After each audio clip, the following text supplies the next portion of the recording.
사도신경으로 우리의 신앙을 주님 앞에 고백드립니다. 나는 전능하신 아버지 하나님 천지의 창조주를 믿습니다. 나는 그의 유일하신 아들 우리 주 예수 그리스도를 믿습니다.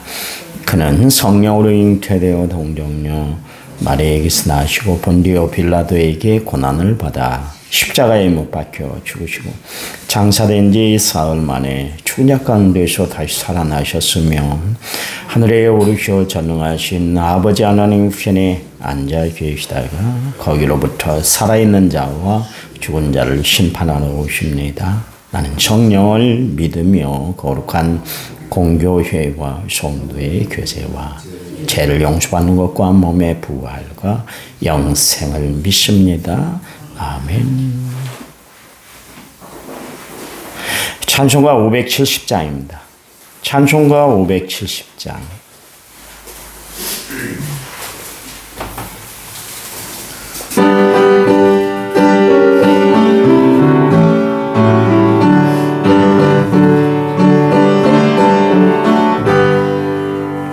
주는 나를 기르시는 목자요 나는 주님의 귀한 어린 양 푸른 풀밭 맑은 시냇물가 나를 인도하여 주신다.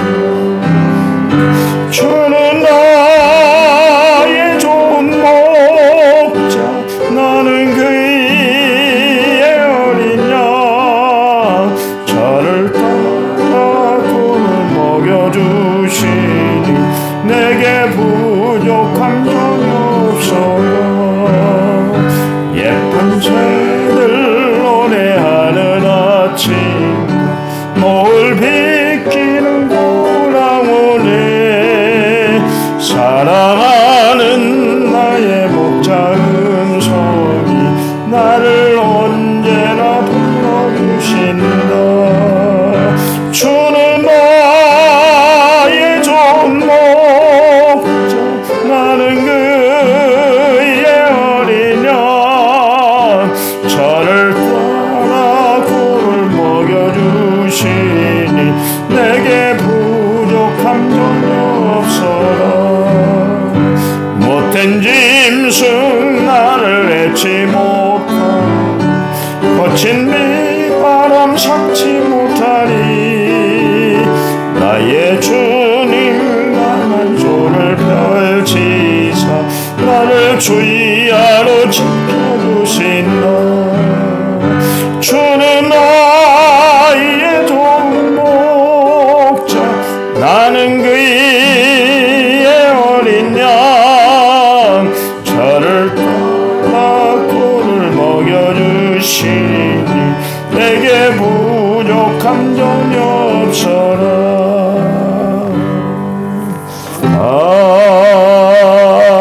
아멘. 성경 말씀 봅니다. 신약 성경 321쪽에 있는 빌립보서 2장 27절에서부터 28절까지 두 절만 보겠습니다. 27절, 28절. 27절 그가 병들어 죽게 되었으나 하나님이 그를 긍휼히 여기셨고 그뿐 아니라 또 나를 긍휼히 여기사 내 근심 위에 근심을 면하게 하셨느니라. 그러므로 내가 더욱 급히 그를 보낸 것은 너희로 그를 다시 보고 기뻐하게 하며 내 근심도 멀리하여 아멘. 찬송가 부르겠습니다. 559장. 찬송가 559장입니다.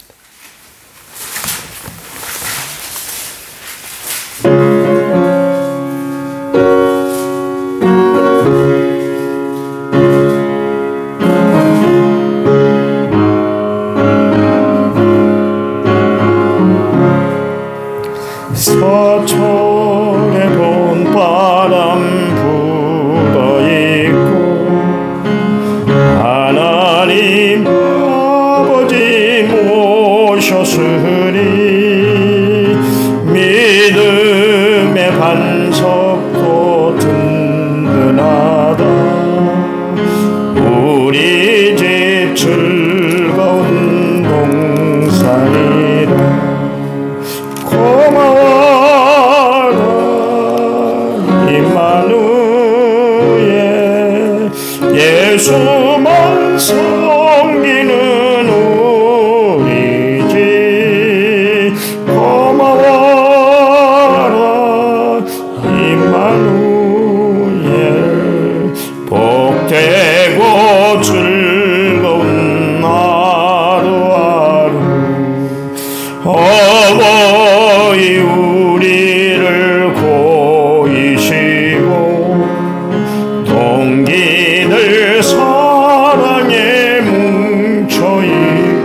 정국이라 고마워라 임마누엘 예수만 섬기는 우리지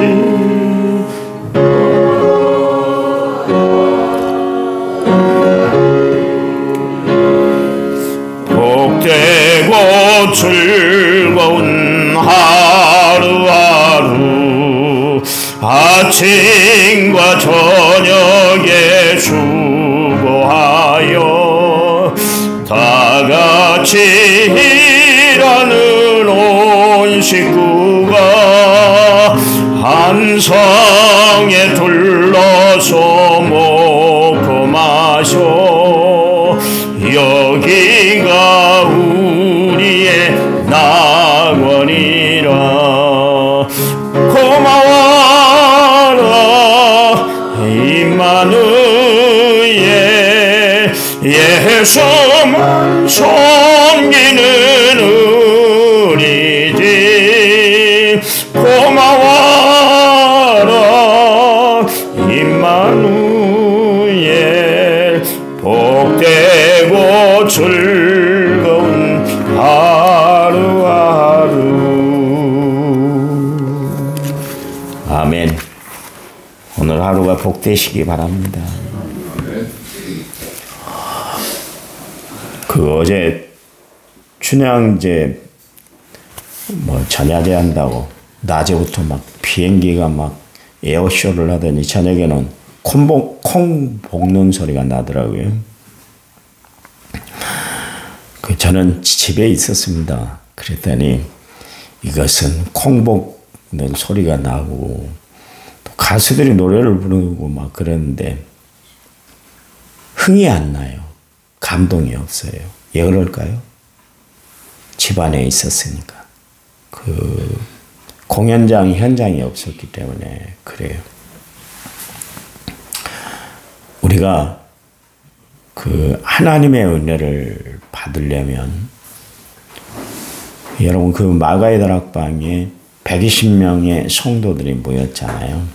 근데 사실은 명령이 주어졌을 때 예루살렘을 떠나지 말고 기다려라. 그리고 몇 날이 못 돼서 너희들이 성령을 받을 거야. 그럴 때 성령이 임하는 장소에 있지 않았기 때문에 성령을 못 받았어요. 우리 막 샬라샬라하고 막 은혜가 넘치고 막 급하고 강한 바람이 확 몰아치는데도 거기에 있는 사람들, 현장에 있는 사람들만 은혜를 받고 감동을 받고 하나님의 역사를 체험했지 나머지 사람들은 못 받았거든. 우리가 은혜를 받고 역사를 체험하려면 주의 전에 나와야 돼. 하나님의 은혜가 임하는 장소에 나와야 우리가 은혜를 받고 역사를 체험하게 되는 거예요. 그래서 교회가 중요한 거예요. 다른 거 아니고 다 두세 사람이 모인 곳에 나가 있다고 그랬으니까 두세 사람이 합심하고 같이 있으면 되지만 특별히 성령님은 교회의 역사하시는 성령님이시거든요. 오순절 마가의 다락방에 성령이 임재하셨던 것처럼 마찬가지로 그렇습니다. 우리 남은 시내가 그냥 그 분위기에 막 휩쓸리도록 막 노래소리도 크게 들리고 막 콩 볶는 소리, 불꽃놀이입니다. 콩 볶는 소리가 막 파닥파닥 터져도 현장이 없으니까 감동이 없잖아요. 마찬가지입니다. 우리가 하나님의 은혜, 하나님의 역사에 감동된 삶을 살아가려면 주 안에 있어야 되는 거예요. 하나님의 은혜 안에 머물러야 되는 거예요. 바울의 인물평은 우리가 다 알고 있죠. 강직한 사람입니다. 찔러서 피도 한 방울 안 나올 정도로 그렇게 강직한 사람이었잖아요. 그 이야기는 자기 소신을 좀처럼 굽히지 않은 사람이었습니다. 장점이라면 그 사람은 변함이 없는 사람이고 단점이라 할 것 같으면 융통성이 없는 사람이고 이런 사람들은 참 대하기가 힘들어요. 왜냐하면 성질이 성격이 너무나 강직하기 때문에 피도 눈물도 없을 것처럼 그렇게 보이는 사람이기 때문에 그러는 것이죠. 그래서 바울이 사도행전 20장 24절 말씀에도 나의 달려갈 길과 주 예수께 받은 사명 곧 하나님의 은혜의 복음을 증언하는 일을 마치려 하면은 나의 생명을 조금 더 귀한 것으로 여기지 않아. 결심이 대단한 사람이요. 빌립보 3장 20절 말씀에는 뭐라 했냐면 열심으로는 교회를 박해하고 율법의 의로는 바리새인, 흠이 없는 바리새인이다. 흠이 없는 사람이었다. 흠이 없었다. 얼마나 자기는 곧바르게 산다고 하지만 주변에 있는 사람들은 얼마나 피곤하겠어요. 그렇잖아요. 막 깨끗하게 살아가는 깔끔 떠는 사람들 옆에 있으면 힘들잖아요. 막 사소한 거 먼지 하나까지 보지를 못하고 그렇게 살아가는 사람들 보면 숨이 막히는 것처럼 그렇잖아요. 그런 것처럼 바울의 성격이 그랬어요.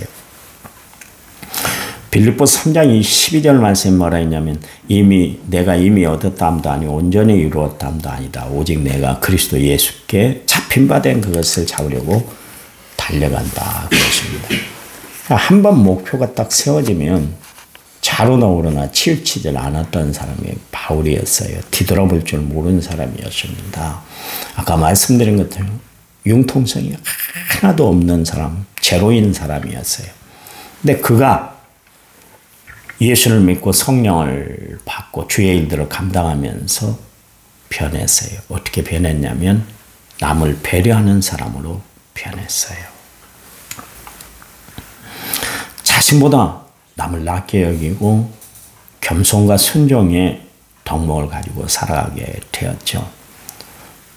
우리가 성령 받으면 제일 먼저 나타나는 현상이 뭐냐면 나보다 남을 낮게 여겨요.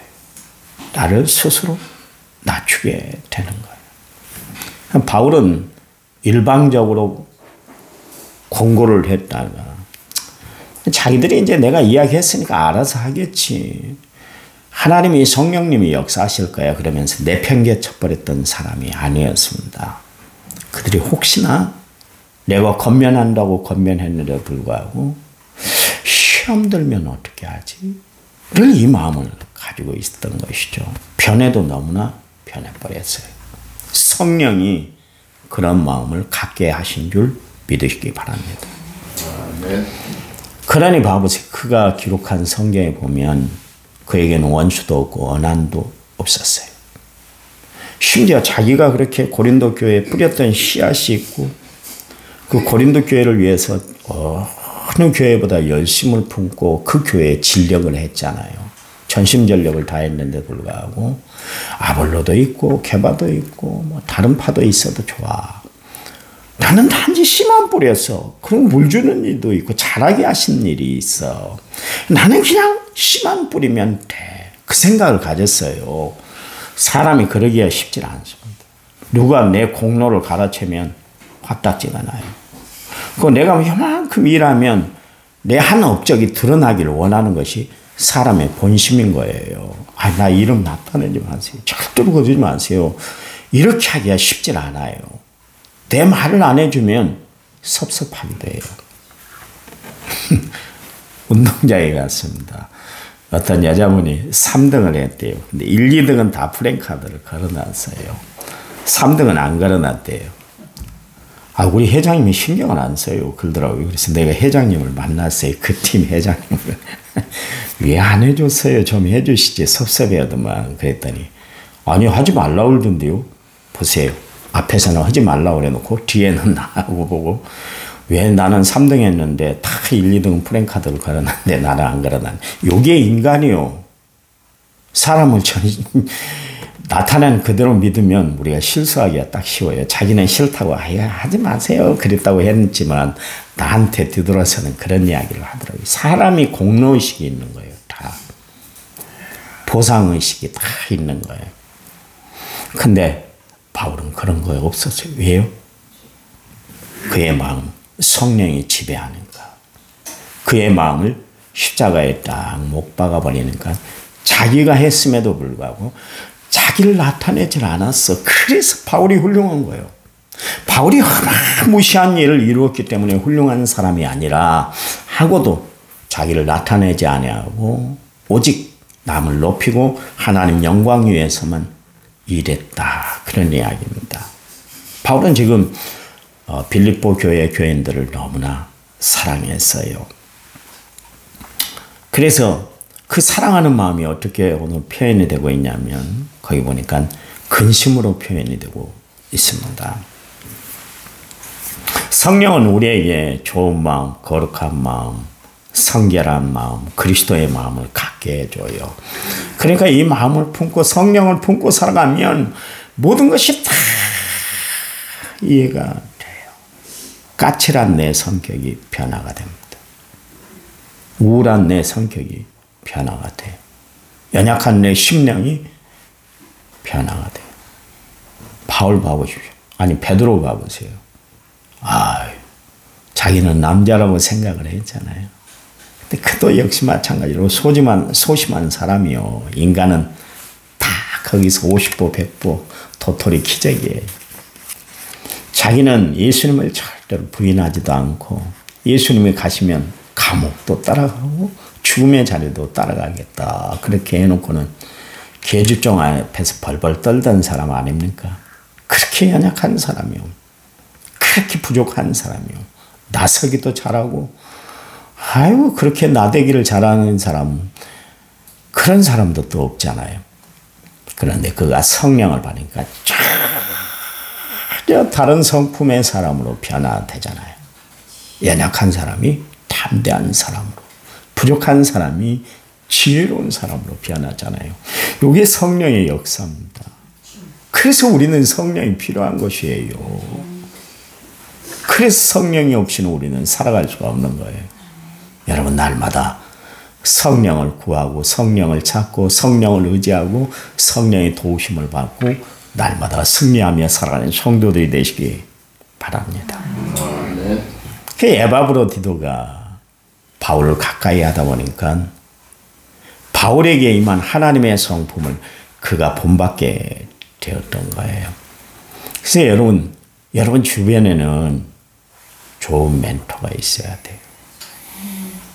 좋은 사람이 있어야 돼요. 내 길을 즐겁게 해주는 사람이 있는 게 아니라 내 심령을 바로 세워주는 멘토가 있어야 돼요.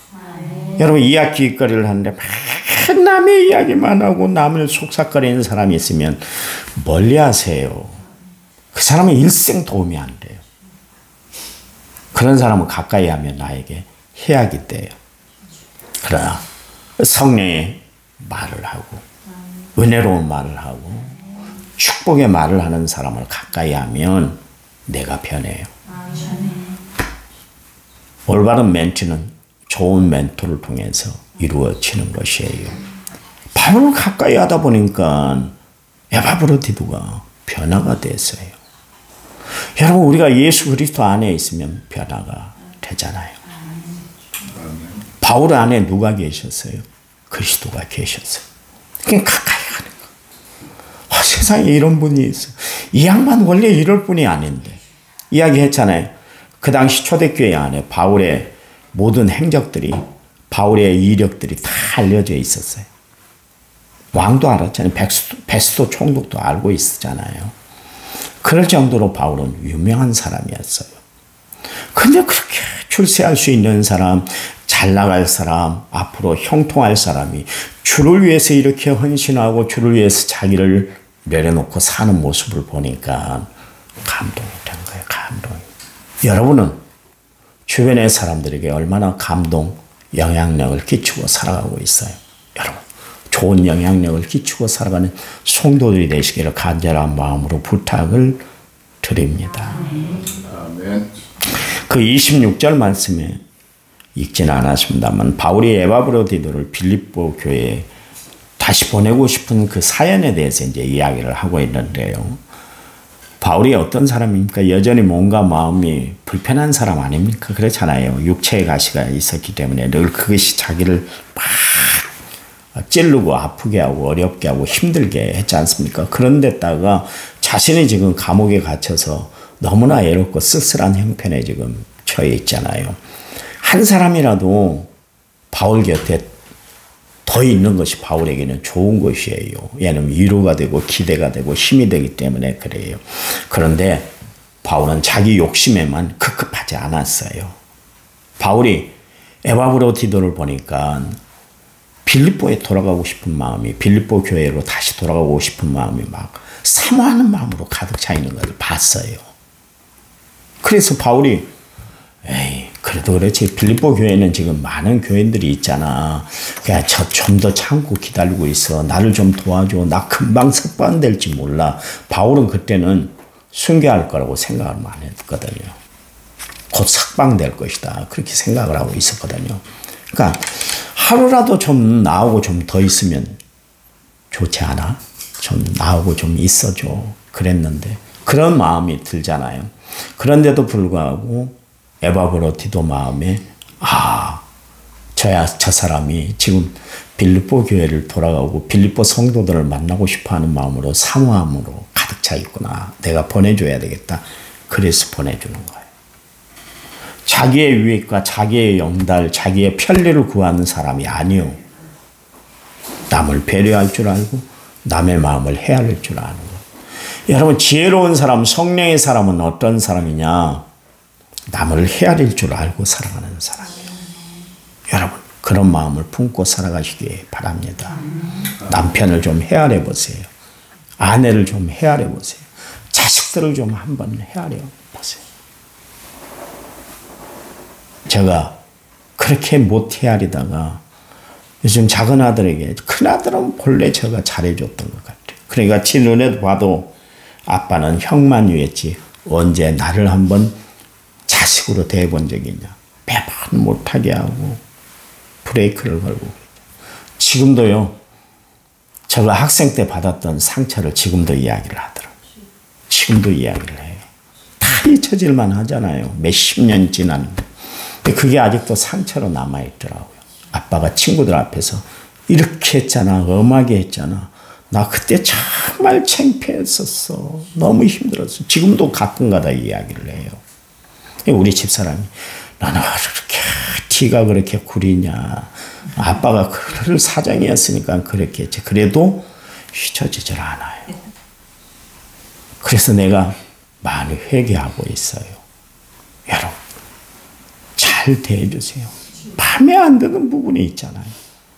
그러다가 내가 막 쏟아내버리면 받아들이는 입장에서는 그게 아픔이 되고 상처가 돼요.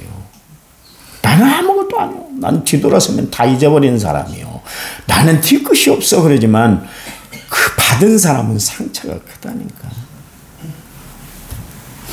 성령이 함께하지 못했을 때는 내가 막 말해도 되는 줄 알지만 성령을 받고 나니까 해야 할 말이 있고 해서는 안 되는 행동도 있구나. 이것을 구별하게 되는 거예요. 왜요? 성령이 깨닫게 해주시고 책망하시고 성령이 내 마음을 다스려 주기 때문에 그런 거예요. 저는 5월, 6월 달 2달 성령 집회를 하려고 그래요. 기도 집회를 하려고 그래요. 그래서 성령을 충만히 받았으면 좋겠어요. 우리 교인들이 이번 기회를 통해서. 찬양을 통해서 뿐만 아니라 말씀을 통해서 사모하는 마음이 매일 아침마다 본당에 올라가서 제가 기도하고 있어요.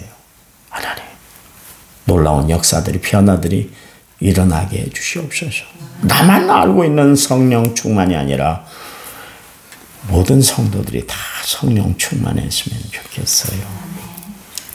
그래야 사울이 바울 됐던 것처럼 내가 주 안에서 변화가 되기 때문에 그렇습니다.